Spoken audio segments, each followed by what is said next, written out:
माता की पूजन होती है ठंडे समय में, शीतल समय में।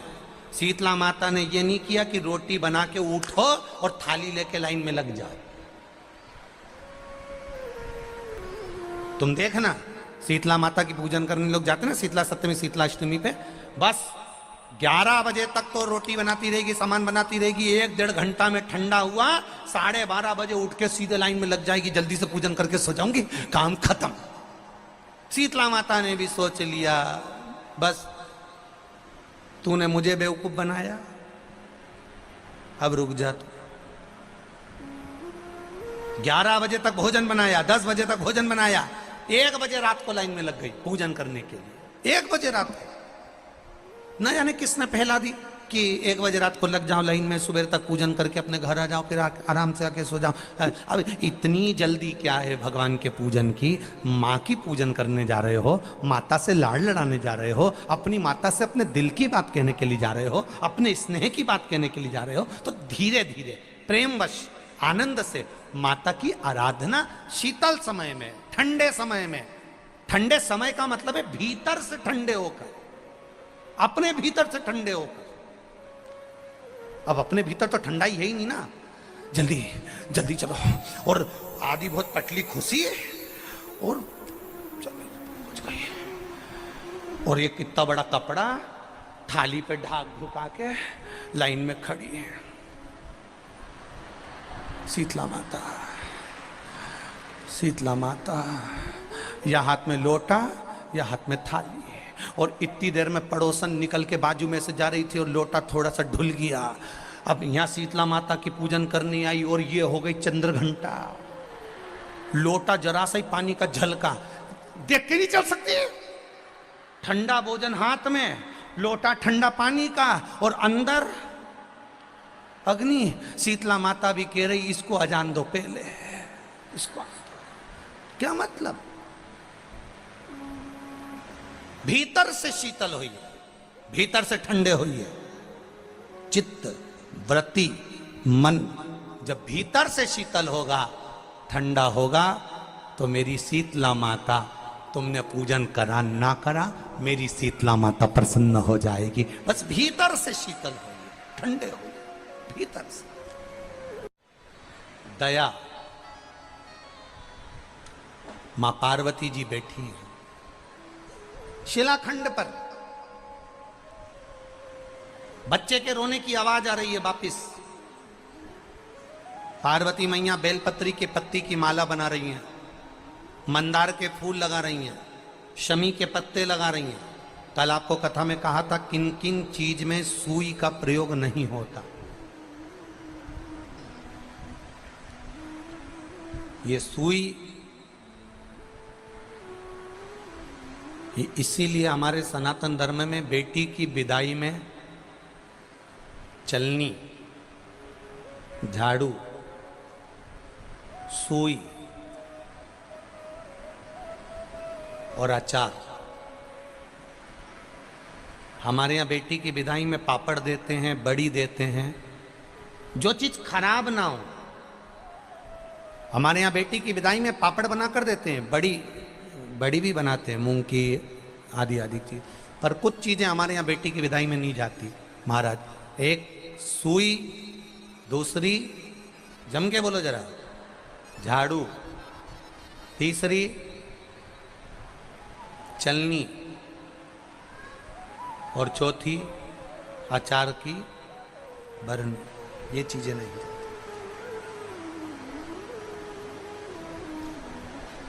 बेटी को तुम्हारे घर का अचार बहुत अच्छा लगता है। वो कहती है मम्मी मेरी माँ बहुत अच्छा अचार डालती। तो बेटी से कह देना बेटा एक काम कर, तू केरी मंगवा के रख ले, तू गोंदिया मंगवा के रख ले, नींबू मंगवा के रख ले, मैं आऊँगी आधा घंटा के लिए तेरे यहाँ अचार डाल के वापिस आ जाऊँगी। मैं दुनिया का सारा सामान बेटी को दे सकती हूँ, पर बेटी की जिंदगी में खटास उत्पन्न हो, बेटी के जीवन में कहीं सड़न उत्पन्न हो, इसलिए मैं अचार नहीं दे सकती, सुई नहीं दे सकती, झाड़ू नहीं दे सकती और चलनी नहीं दे सकती।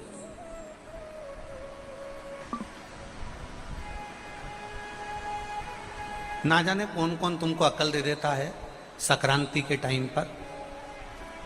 जब मकर संक्रांति आती है ना, तब माताएं 13 चीजें बांटती है। इधर बेटमा साइड बांटते कि नहीं बांटते? अरे बोलो, जम के बोलो। बांटते हैं। तो किसी पुराण में ये लिखा था कि आटा छानने की चलनी वो 13 चीज में बांट देना। पर माताओं में ना जाना कहां से वो लेकर आ गई कि मैं तो अब की बार 13 चीज में चलनी बांटूंगी। कौन ने कहा ये बांटने का?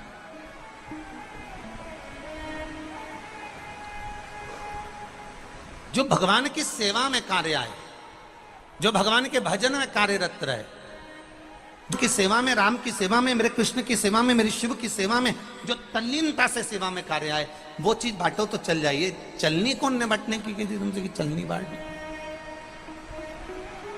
ना ना ना महाराज, माता पार्वती जी बैठी हैं, बेलपत्री की माला बना रही हैं, मंदार के फूल लगा रही हैं, शमी के पत्ते लगा रही हैं। बच्चे ने फिर आवाज लगाई, माता मुझे बचा लो माँ, माता मुझे बचा लीजिए, माँ मुझे बचा लो माँ, माँ मुझे बचा लो माँ। पार्वती जी फिर खड़ी हुई और माता पार्वती जी ने शिलाखंड पर खड़े होकर वापस निहारा, कोई बच्चा नजर नहीं आया, कोई बच्चा नजर नहीं आया। बार बार माता पार्वती बच्चे को निहार रही है और बच्चा चिल्ला रहा, बार बार पलट कर देखा जा रहा। फिर जब देखा पार्वती जी ने कि कोई समझ में नहीं आ रहा कि आखिर हो कौन रहा है, कौन चिल्ला रहा है, कौन बोल रहा है, किसको मालूम। थोड़ी देर बाद मां फिर सेवा में तल्लीन हुई। शिव महापुराण की कथा कहती है, जब जब आप सेवा में तल्लीन होंगे, जब जब आप भगवान की सेवा में जाएंगे, जब जब आप किसी अच्छे कार्य के लिए अग्रण्य बनेंगे, तब कोई ना कोई आपको रोकने का प्रयास करेगा, किसी ना किसी तरह से तुम्हें थामने का प्रयास करेगा, किसी ना किसी तरह से तुम्हें रोकने का, अवरुद्ध करने का प्रयास किया जाएगा। पर तुम्हारी भक्ति प्रबल होना चाहिए, दृढ़ता प्रबल होना चाहिए।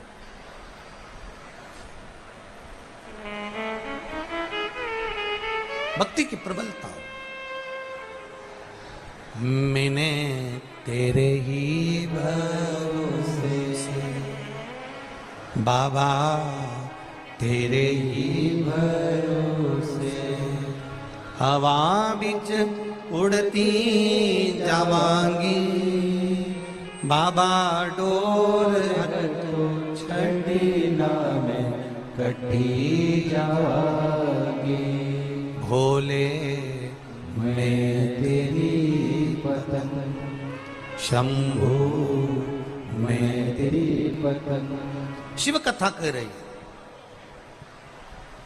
बच्चे ने फिर चिल्लाया और बच्चा जैसे ही चिल्लाया, अब की बार मां ने देख लिया। अभी तक मां देख रही थी पर्वत पर, अभी तक मां देख रही थी भूमि पर अब मां ने देखा कि एक जलाशय में एक मगर एक बच्चे को पकड़ने के लिए घाट पर आ रहा है। एक मगर, एक घड़ियाल, एक बच्चा सोया हुआ है, उसको पकड़ने के लिए घाट पर आ रहा है। छोटा सा बच्चा है। अब मां से रहा नहीं गया। जैसे ही वो छोटा सा बच्चा चिल्लाया, पार्वती मैया पर्वत पे से कूद कर, जिस शिला पर माता पार्वती जी बैठी थी उस पे से कूद कर मां तुरंत मां उस शिला से कूदी और कूद कर जलाशय के पास में मेरी माता पहुंच गई। अब जैसे ही जलाशय के पास मेरी मां पहुंची और माता ने देखा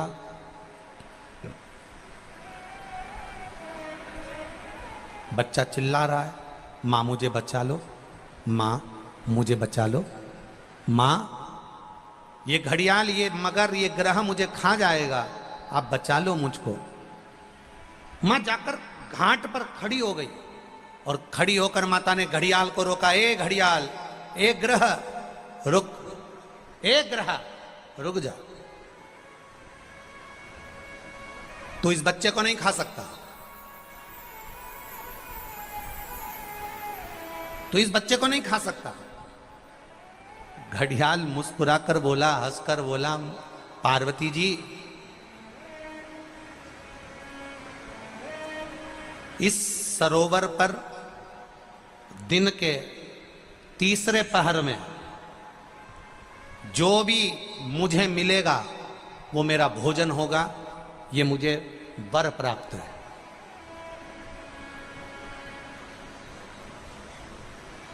तीसरे पहर में जो मुझे मिलेगा इस सरोवर के तट पर, वो मेरा भोजन होगा। अब देखिए, किसी किसी का एक समय होता है। जैसे आज बेटमा वालों की किस्मत है, आज बेटमा वालों का भाग्य है कि शनि प्रदोष के दिन आप ये पावन शिव महापुराण की कथा सुन रहे हो, तो ये आपका भाग्य है।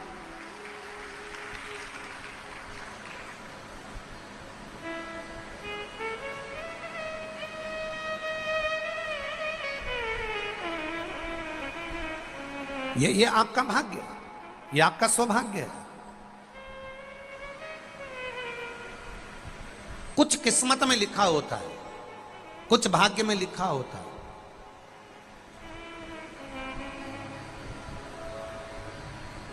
अब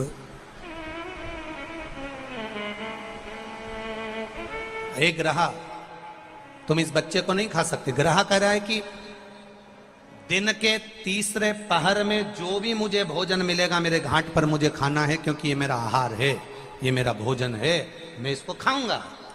नहीं नहीं नहीं, मां कहती है तुम इसे नहीं खा सकते, क्योंकि ये मुझे पुकार रहा है, ये मुझे आवाज दे रहा है। पर अगर ये मुझे पुकार रहा है, मुझे आवाज दे रहा है, तो तुम कैसे खा सकते हो इसको? तुम खा नहीं सकते। पार्वती जी कहती हैं तुम इस बच्चे को छोड़ दो। ग्रह कहता है ये बच्चा कौन है, तुम्हें मालूम है क्या? किसकी संतान है, तुम्हें मालूम है क्या? किसी भी चीज का उद्यापन करो, 16 सोमवार का उद्यापन करो, चाहे तुम शुक्रवार का उद्यापन करो, चाहे तुम सोमवार का उद्यापन करो, चाहे तुम एकादशी का उद्यापन करो, चाहे तुम प्रदोष का उद्यापन करो, चाहे तुम जिस भी व्रत का उद्यापन करो, शिव महापुराण की कथा कहती है अपने घर के लोगों को गिनने से पहले बाहर के लोगों को गिनना जरूरी है। थोड़ा ध्यान देना। और आप लोग क्या करते हो? उद्यापन में सबसे पहले अपनी जेठानी को गिन लिया, इसको गिन लिया, उसको गिन लिया, उसको गिन लिया। और शिव महापुराण की कथा कहती है जेठानी तो तुम्हारे यहाँ का भोजन करेगी क्योंकि रिश्तेदार है, ननन तुम्हारे यहाँ का भोजन करेगी क्योंकि रिश्तेदार है, तुम्हारी देवरानी भोजन करेगी क्योंकि रिश्तेदार है, तुम्हारी चाची सास भोजन करेगी क्योंकि रिश्तेदार है, तुम्हारी काकी सास भोजन करेगी क्योंकि रिश्तेदार है। जब हम उद्यापन में दूसरे को गिनते हैं और उसको कोई सामान देते हैं, उसकी कोई सामग्री, कोई सुहाग की पिटारी, कोई सामग्री हमने उसको उद्यापन में दी, तो वो हमारा दान कहलाता। हमने अपने परिवार वाले को भोजन कराकर अपन ने उद्यापन में गिन दिया और अपने परिवार वालों को दे दिया। इसको देना नहीं कहते, इसको दान नहीं कहते, इसका पुण्य आधा हो जाता है। इसके पुण्य की परिभाषा यहां नहीं कहा जाए। अब और सरल भाषा में समझ लीजिए। कई माताएं कहती है हमने तो अपनी बेटी को यह सामान दे दिया, मतलब हमने खूब दान कर दिया। अब एक बहुत अच्छे से समझ लेना, हमने हमारी बेटी को यह दे दिया तो हमने दान दे दिया। हमने हमारी बेटी को पापड़ बना के दे दिया, हमने तो बहुत दान कर दिया। हमने हमारी बेटी को साड़ी दिला दी, हमने दान कर दिया। हमने हमारी बेटी को सामान दिला दिया, हमने दान कर दिया। बेटी दान लेने की हकदार नहीं है, बेटी अपने मायके का हक लेने को दमदार है। तुम बेटी को एक साड़ी देकर ये मत सोचना कि हम दान दे रहे हैं। बेटी तो खुद कन्यादान में जाती है। आप बेटी को अगर वस्त्र दे रहे हो तो दान नहीं कर रहे हो। आप बेटी को कोई सामग्री दे रहे हो तो दान नहीं कर रहे हो। आप बेटी को कोई सामान दे रहे हो, दान नहीं कर रहे हो। आप बेटी के बेटे को 500 रुपए का लिफाफा दे रहे हो, ये दान नहीं कहला रहा है। ये वो अपना हक लेकर जा रही है। आई है माँ बाप के घर में तो साड़ी तो देना पड़ेगी, नहीं देगी तो काले कोट वाला दिला देगा। उसमें ये दान नहीं है कि तुम कह दो कि नहीं साहब हमारी तो हमने बहन बेटी के दान दे दिया, हमने तो हमारी बहन बेटी के दान दे दिया, हमने तो हमारी बहन बेटी के दान दे दिया। तो बहन बेटी कहीं भिक्षा मांगे तुमसे? अरे बोलो तो नहीं बेटमा वालियों, बोलो बोलो जम के बोलो। तुम क्या भिक्षा मांगो कि हम भैया के जाएं तो दान लेके आएंगे? दान लेकर बहन बेटी नहीं आती। बेटी अपने भाई के यहां से दान लेकर नहीं आती। बेटी अपने मायके से दान लेकर नहीं आती। बेटी मायके में जाकर अपने माँ बाप से और कहती है कि किसी ब्राह्मण को बुलाकर मम्मी सत्यनारायण की कथा कराकर थोड़ा सा दान दे दो। ये बेटी कहती है। बेटी दान लेकर नहीं आती है, बेटी दान दिलवा कर आती है। और बेटी मायके से अगर एक साड़ी भी लेकर आती है तो वो दान की नहीं, बेटी अपना हक लेकर आती है। जब तक माँ बाप हैं तब तक बेटी लेकर आ रही। तो जितनी भी भाभियां हैं वो ये कहना बंद कर दे कि हमने ननन को कुछ दान दिया।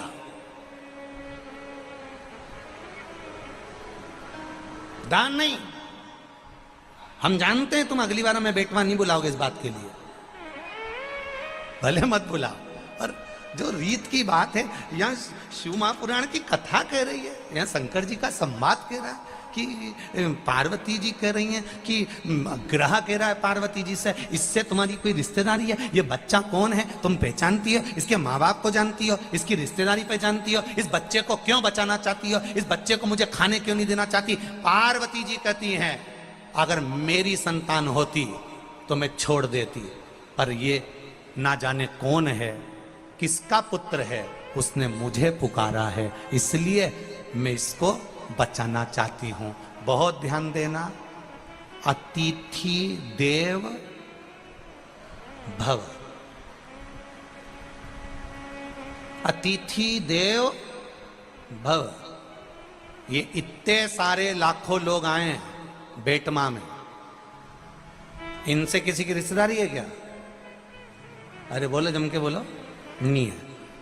कोई इनको पहचानता है कि कहां से आ गए? कोई ट्राली में बैठ के, कोई ट्रक में बैठकर, कोई गाड़ी में बैठकर, कोई में बैठकर, कोई मोटरसाइकिल में बैठकर, किसी से कोई की रिश्तेदारी नहीं है। पर बेटमा में आए हैं और बेटमा के एक व्यापारी ने भी, बेटमा के एक व्यक्ति ने भी, बेटमा का एक व्यक्ति ने भी अगर इनको एक गिलास पानी भी पिलाया है तो समझ लेना तुमने अपने वाले को पिलाया तो ये सोच के पिलाया कि मेरी मौसी है, मेरी काकी है, मेरी बुआ जी है। पर पराये व्यक्ति को अगर हमने एक गिलास पानी भी पिलाया है, समझ लेना वो तुम्हारे खातों में करोड़ों का हो गया है। उसका फल कम नहीं हो सकता, वो करोड़ों का हो गया, अधिकता का हो गया।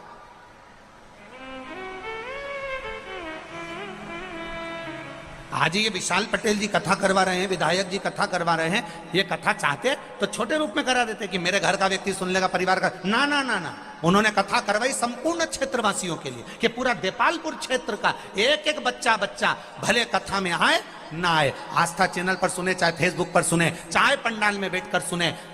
तो एक विशाल पटेल जी ने विचार करा कि कम से कम क्षेत्र का व्यक्ति अगर कथा सुनेगा, भले उसके कानों में जाए ना जाए, पर हमारे क्षेत्र का कल्याण हो जाए। यह कथा का मूल लक्ष्य हो, यह कथा का मूल लक्ष्य तत्व वही सम्मिलित है। आप अपनी मौसी को पानी पिला रहे हो, आप अपने काका जी को पानी पिला रहे हो, आप अपने चाचा जी को पानी पिला रहे हो, वो अलग बात है। पर कोई अनायास आया है, हम यहां से जाते हैं गाड़ी से, ये कार्यकर्ता जब हमको यहाँ से लेके जाते हैं तो हम देखते हैं किसी ने नल लगा दिए, कोई बाहर खड़ा हुआ है, कोई हाथ जोड़कर पानी दे रहा है, कोई बोतल दे रहा है, कोई पाउच दे रहा है, कोई उसको पोया दे रहा है, कोई कुछ दे रहा है। ये आप पहचान बिना दे रहे हो, बिना पहचान।